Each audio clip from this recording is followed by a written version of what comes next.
met through Mike Michalowicz, oh gosh, a year ago, almost to the day, right? And then what happened is we met at Author Up Live, and Tatiana is just, she takes the room away. She has an incredible presence. She is so giving and thoughtful and curious and supportive. And so I really got to know her at our Author Up Live event. And she started telling me about this book that she's writing. And so I'm going to let her introduce herself in just a moment. But the purpose, why we are coming here today, we've had continued conversations throughout the past year. I've seen the development and growth that she's been doing in her own platform. She went live at the start of COVID, really just shining as a leader for us all. And I have just been so continually impressed with her courage and the way that she continues to put herself out there, even in the midst of hard demand when COVID hit. I mean, there was a lot going on, and she just kept showing up and giving value first. So she has my total respect. And, regularly inside of the Leverage to Scale community, we open up the opportunity for our members to come in and put me in the hot seat. What does that mean? That means that, day to day in your business, you all are faced with challenges and questions, and you're trying to come up with new ideas and thought leadership and be the best leader that you can be inside of your community. And so I want to offer you the opportunity to come into a Zoom room. We'll stream this live through the community. And today, Tatiana is going to be put me in the hot seat. She has some questions that she's going to ask me. And I said, take it wherever you want to take it, Tatiana, because we're really here for her today. And as a viewer, I would love to have your support in the comments below. Be sure to cheer her on, because this isn't easy for her necessarily either. Cheer her on. If there are any follow-up questions that you have as a result of our conversation, pop those in the comments as well. And I'm happy to come in and answer those for you too. And then the next time we open up for hot seats, you got to be on it, man. You got to hit that button and say, I want one. It's free. Normally people would charge or pay me $1,000 an hour to do this type of consulting. So this is a big value add. I want to make sure you guys are taking advantage of this time that I want to gift to you, so that I believe that together we are better, right? And we stay as a tight community. We're lifting each other up and adding value to one another. And so Tatiana, I want to thank you for signing up for this, because as a result of whatever you're going to ask me today, that will undoubtedly give value to the other members of this community. So thank you for your courage.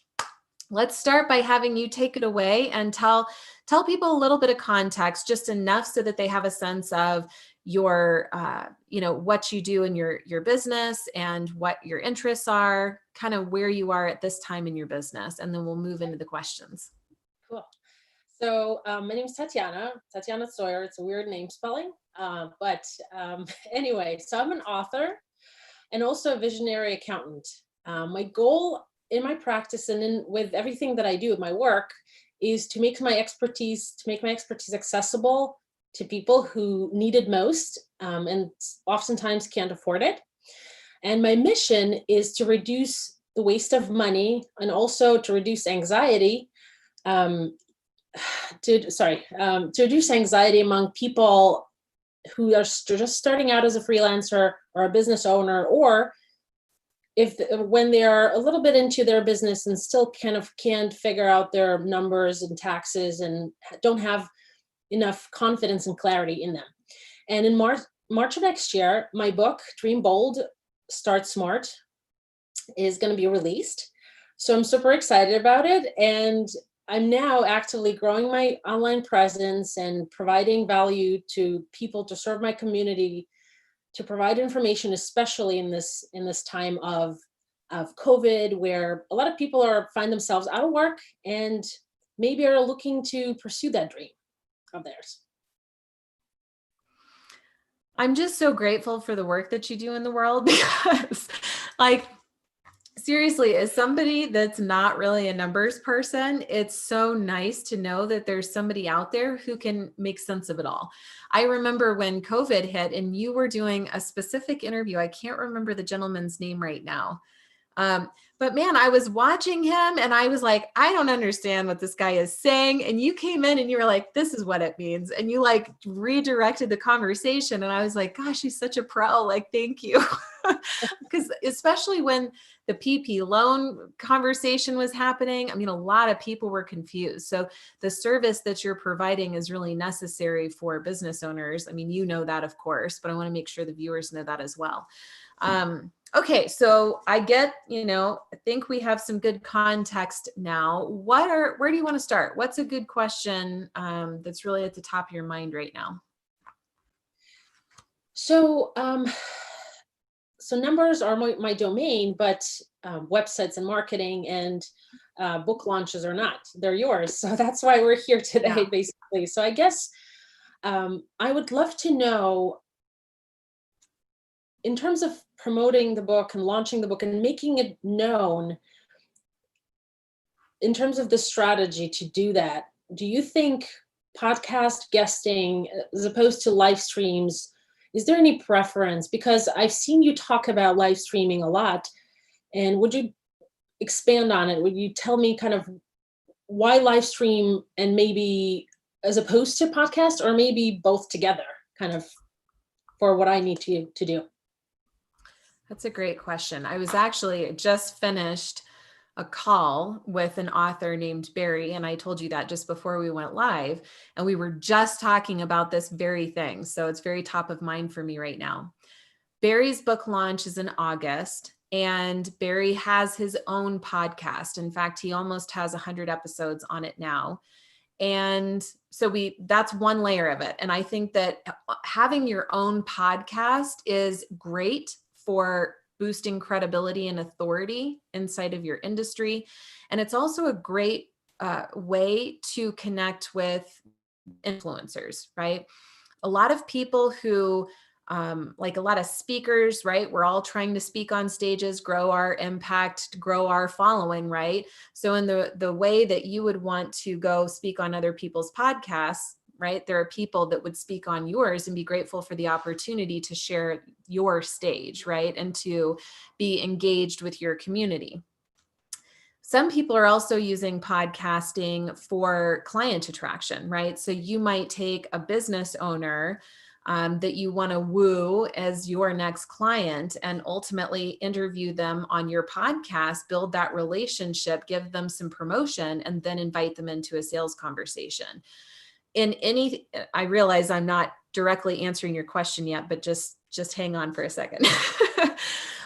So with your podcast, it's an opportunity to just come together, build a relationship, and offer a next step.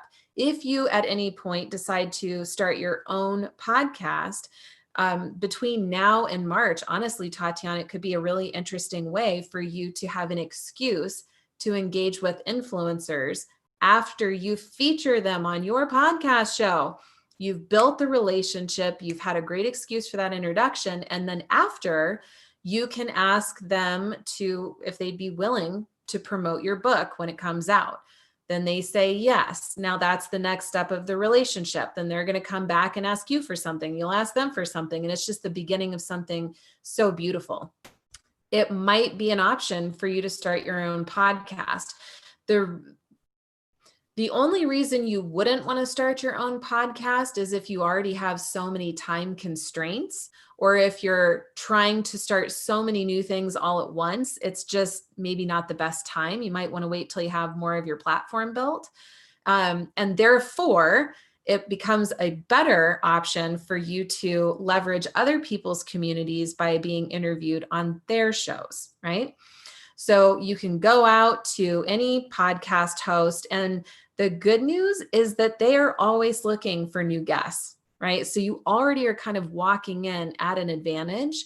And the more experience that you have, the more you can get on higher and higher top rated shows, which is going to expose you into a bigger and bigger and bigger audience, which is going to grow yours even faster.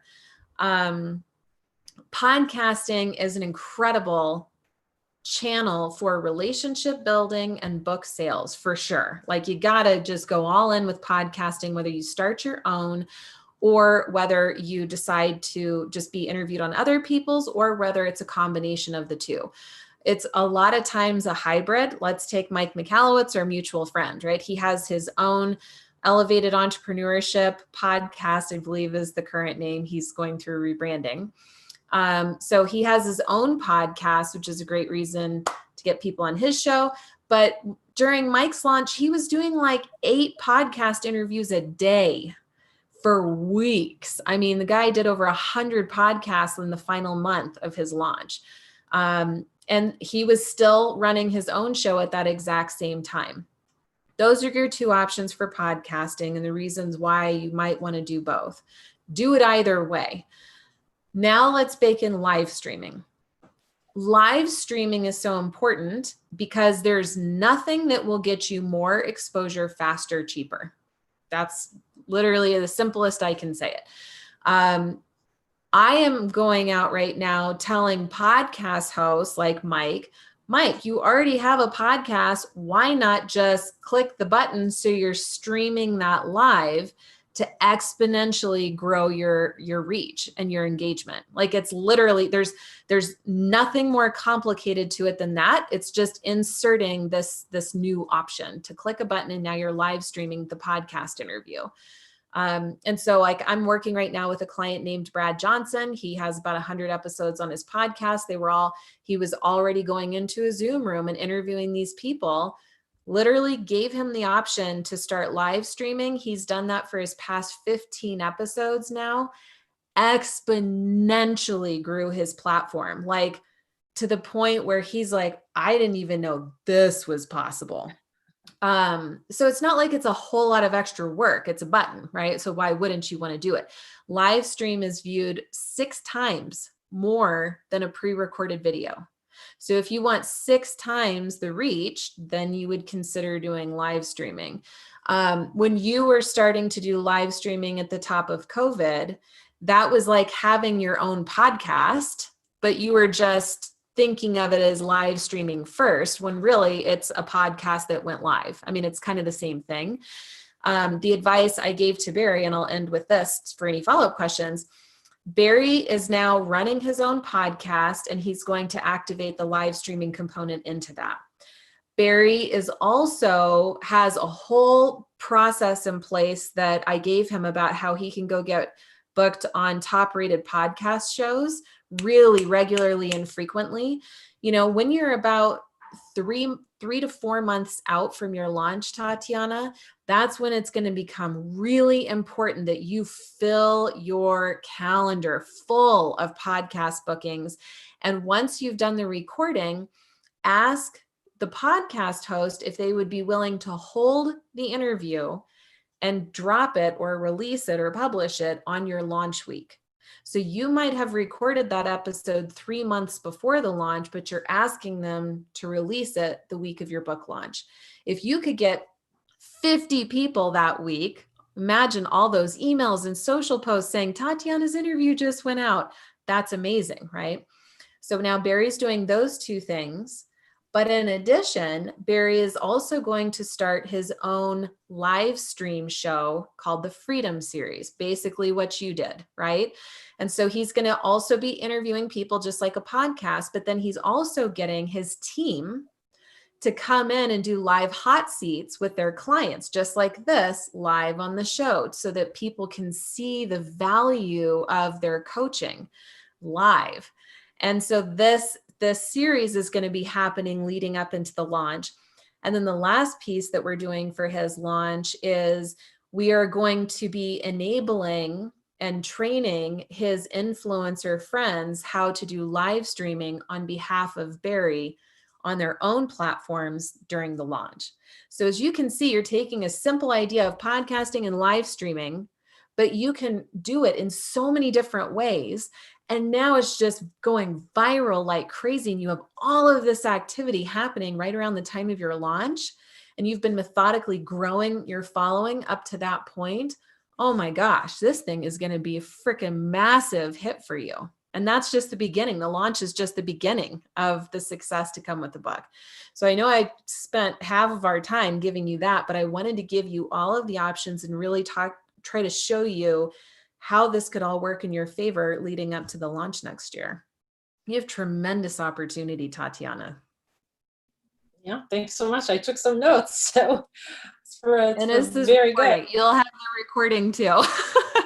And I have a feeling this isn't our last conversation about it either, but there a lot of times people are thinking so singularly focused, but really you can repurpose all of these ideas. So it's not taking a whole lot more time necessarily, but you're just maximizing your reach with it.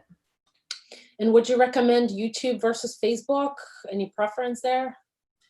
My preference is multi-channel live streaming.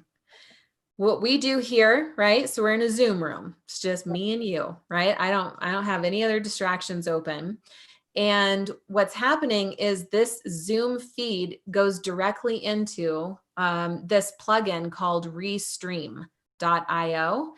And Restream.io, I think it's like $30 a month. Totally worth it. Get the pro package. And it allows you to stream live into, I think, 5 different channels. So YouTube, Facebook, whether you're doing a group, a business page, a personal page, right? You can stream through all of those. You can stream through Periscope, which is Twitter's live stream channel, Twitch, LinkedIn.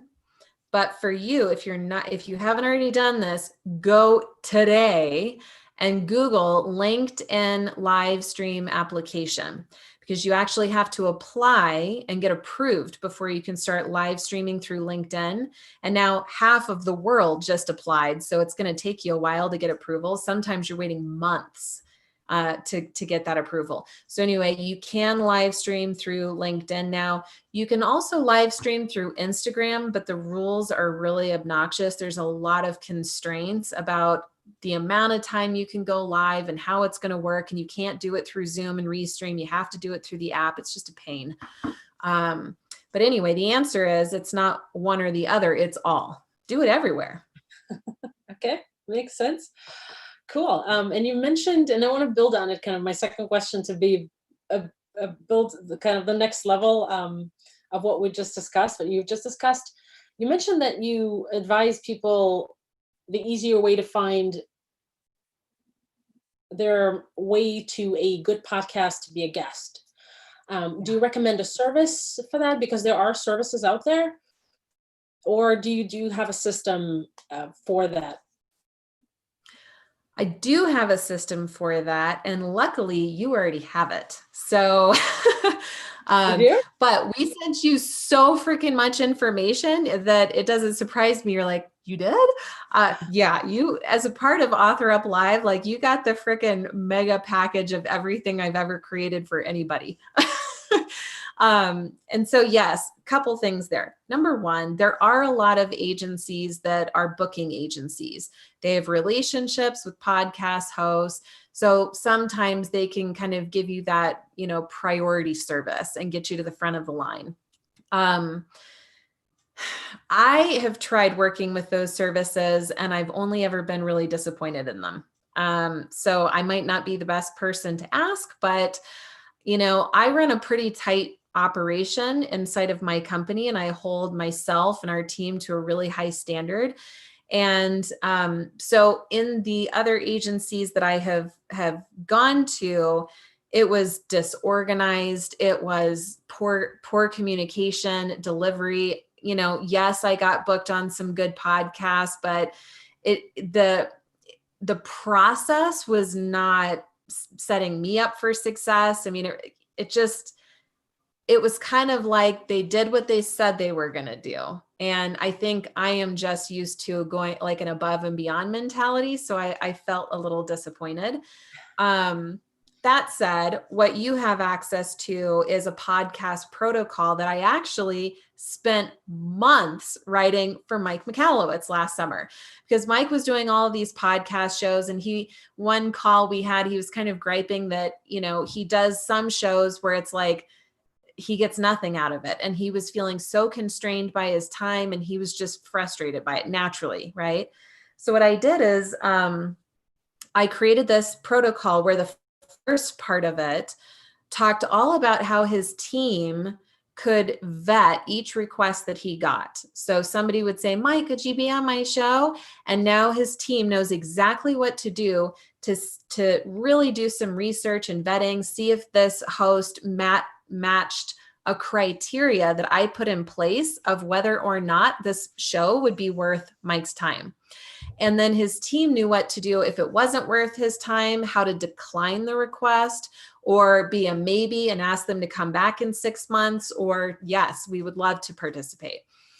The second half of the document that's much bigger will enable your assistant to go out and do research as to what top-rated podcasts you want to target, then send a customized and personal outreach to that host on your behalf, saying, I'd really like to put Tatiana forward as a potential guest.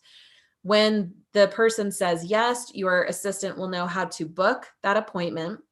And upon booking, automatically do a pre-promotion for the show on your behalf through social media. And when that happens, the host is like, what? You already promoted me and we haven't even recorded the episode yet? Nobody ever does that. You're amazing, right? So what a way to start the relationship. Then your assistant is trained on how to go out and do more research on that show to understand the audience. Who are the past guests? What connections do you and the host have in common? What they might likely ask you, talking points to prepare you. All of that goes into a one sheet so that right before the interview, your assistant says, here you go, Tatiana. And you just look at that and think, okay, got it. Let's go. So now you're fully prepared to rock that podcast interview. Then you actually show up and do it. And afterward, there's a piece in the protocol where you will tell your assistant a few, talking points that were unique to that recording so that the assistant does another round of promotion for the show.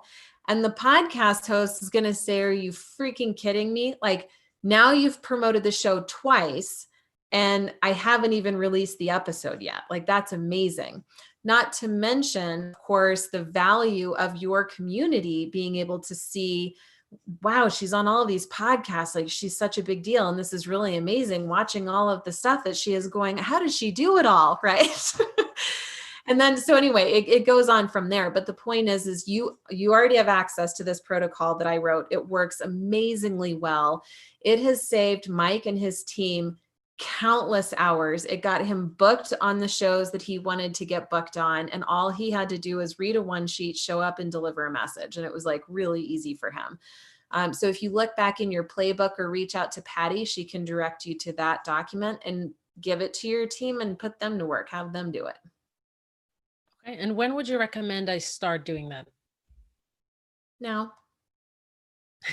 Yeah, now. Okay. Because you could be building your audience and your influence from here on out. Like, when is the right time to market the book? As soon as you get the idea to market the book or to, write the book. And you're already you're hooked up with page 2. You've got a publisher. You've gone through your editing, right? Like, market the book now heavily. Yeah. Let's go. Your future self will thank you. Okay. Yeah, that's awesome. Do we have time for one more? Yeah, let's do another one. And I should probably end from there, but let's do another one. So do you think it's important to have a lot of visitors on the website, on my website, for book promotion and stuff like that? We always want as many website visitors as possible on the website. Yeah. And is there a reason for that? Like, meaning I don't see necessarily not a value, but like when they come to my website, they just learn a little bit more about me, or like, what's the end goal for them to experience my website? I would say, I mean, it depends, right? As you are preparing for the book launch, though, it might be an interesting choice for your website to really feature you at the top instead of at the bottom of your website. You are you're the one, like, you're the spokesperson for your whole company, right? You're the author, you're the speaker going out on podcasts, and you have your own show. You're the influencer here. So you really should be presented up front. And you're so lovely. You're so beautiful. I mean, that photo of you on your homepage is gorgeous, and it really sets the right impression. The rest of your website, I think, could be redone as soon as you're ready to do that. Just because the world of websites is changing. And I think that by the time you hit your book launch, that website's going to look pretty outdated, which I wouldn't want for you after putting all of this effort into the book and everything that you're doing to prepare. But what I would expect to see is when you first land on the website, there's your photo, very clear headline about the education and the service that you provide, you know, really hitting the thing that makes you different from everybody else that's, you know, claiming to do what you do, right? Then I think there would be of course, prominent feature about your business. I could see a video from you that's like a door greeter video. It's not on autoplay, and it's just something that they can click if they're in a place to do so. And maybe it's 3 minutes, and it introduces yourself. Hi, I'm Tatiana, and this is what we do. This is all the stuff that we do and who we do it for. And this is what you can do next if that's what you're looking for. If you go to my website, you'll see that video. You just model it, right? So now they see you, they see how you're different. They've gotten to know you a little bit better through that video. They clearly understand what it is that you do. Below that, I think you could feature the book. As soon as you have a book cover, feature that on your website. Coming soon, description, you know, stay notified when it's available. I know you have a book page, but it's hidden. It's like, here's the little link, you know, it's like, I want to feature that baby, right? Because it's a credibility builder for you. It shows that authority. It shows that you're not just some service provider. You're a thought leader. You have a methodology behind what you do, right? And that needs to come out, not be hidden. And then I think you could have some social proof on there, showing how great you are and how much people adore you and think you have a phenomenal service. And then that might be it for your homepage. I do think it's important that you have a blog on your website, and that's contained within like a blog tab. I don't know that that necessarily needs to be on your homepage. But the reason, like, your website is people's first impression of you, right? Let's say that you have a client that told me you were like the one to hire. Well, I'm going to trust my friend, but the next thing I'm going to do is I'm going to Google your name. And when I Google your name, if it were me, I'm going to go to YouTube first, and I'm going to see a video of you and see, like, do I like her? Does she seem genuine, authentic? Does it seem like she knows what she's talking about? You would pass that test with flying colors. So then I would go to your website, and the website, if it is congruent with who I saw on YouTube, and then you're speaking directly to me and my needs, oh, I'm done. Like, hire you on the spot. So your website is actually the thing that is going to sell you for you. By the time people get into a call with you, they've already made their decision. They just are there to seal the deal. Your website can do a lot of that heavy lifting for you. Got it. Awesome. It's important, girl. It's super important for where you're headed. Got to get that. Yeah. Got to be proud of that website. Got it. Okay. Yeah, I'm working on it. Good. You're amazing. Tatiana is doing the right thing. She has been working on this for a long time. It wasn't some idea that she had and then slapped it together in a weekend and went out with it. I mean, she has been methodically building this brand and her influence, and she's been doing the work. And you know, I'm sure that there must be something that's holding you back in some way, but from my vantage point, it's like you have the courage, you're taking action, and you're doing the right thing. So I'm really proud of you, Tatiana. Good for you. Thank you. Keep us posted on your success, everything that you're doing. That's what the Leverage to Scale community is for. And I want to thank you for inviting me into this hot seat. And I hope all of you viewing enjoyed the show and it inspires you to sign up for the next hot seat. We will see you guys in the community. Thank you so much.